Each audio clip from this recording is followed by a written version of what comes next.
তেলাওয়াত করছেন ইয়াসিন ওয়াল কুরআনিল হাকীম ইন্নাকা লামিনাল মুরসালিন। আল্লাহু আকবার। নবীজি যখন তেলাওয়াত শুরু করে দিলেন, কাবা ঘরের সামনে দাঁড়িয়ে দাঁড়িয়ে তেলাওয়াত করে, এবার আবু বকর রাদিয়াল্লাহু তাআলা পাশে দাঁড়িয়ে আছেন। দাঁড়িয়ে দাঁড়িয়ে তেলাওয়াত শুনতে শুনতে এমন এক পর্যায়ে হয়ে গেল, আবু বকর সিদ্দিক রাদিয়াল্লাহু তাআলা আনহু পেরেশান। কি জন্য পেরেশান? তাকে দেখে ওই যে আবু লাহাবের স্ত্রী উম্মে জামিল দুই হাতে দুটা পাথর নিয়ে আসছে। নাউজুবিল্লাহ পড়েন। দুই হাতে দুটা পাথর নিয়ে আসতেছে দেখে আবু বকর বুঝতে পারলেন নবীজিকে আজকে পাথর দিয়ে মেরে ফেলবে। এবার বলেন তো, নবীকে কি মারতে পারবে? কথা বলেন, মারতে পারবে?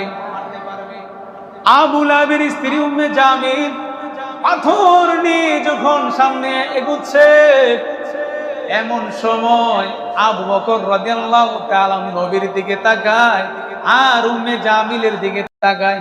আহারে, মহিলারা যদি পুরুষে মারে এর চেয়ে লজ্জার কি হতে পারে? একজন মহিলা যদি আপনাকে পাথর মারে রাস্তায়, লজ্জা বেশি না কম? কথা বলেন, কম না বেশি? ঠিক তদ্রুপ আবু বকর রাদিয়াল্লাহু তাআলা টেনশন করতেছেন, আরে নবীজিকে পাথর মারবে। এমন সময় হযরতে আবু বকর রাদিয়াল্লাহু তাআলা আনহু দেখতেছেন মহিলা পাশে আসছে, আর মহিলা ডেকে ডেকে বলতেছে, এই আবু বকর, মুহাম্মদকে তো দেখতেছিলাম সে কোরআন তেলাওয়াত করছে, দেখলাম তো কাবার সামনে দাঁড়িয়ে আছে, এখন কেন দেখি না? এমন সময় আবু বকর রাদিয়াল্লাহু তাআলা আনহু মুস্কি হেসে দিলেন। আল্লাহু আকবার বলেন।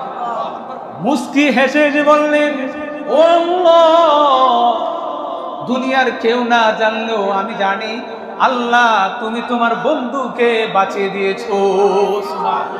কিভাবে? উম্মে জামিল পাথর নিয়ে নবীর সামনে দাঁড়িয়ে বলতেছে, আবু বকর, মুহাম্মদকে তো দেখেছি, এখন দেখি না কেন? সুবহানাল্লাহ। কই গেল? আবু বকর রাদিয়াল্লাহু তাআলা আনহু বলেন, এ উম্মে জামিল, আমি আবু বকর নবীকে দেখি আর তুমি দেখতে পাও না। একে একে করে কতই না কথা বললো। আজকে যদি মুহাম্মদকে পাইতাম, এই পাথর দিয়ে তার মাথাটা ফাটাই দিতাম। বিভিন্ন ধরনের বাজে কথা বলতেছে, বলতে বলতে এক পর্যায়ে চলে গেল। যাওয়ার পর নবী তেলাওয়াত করতেছেন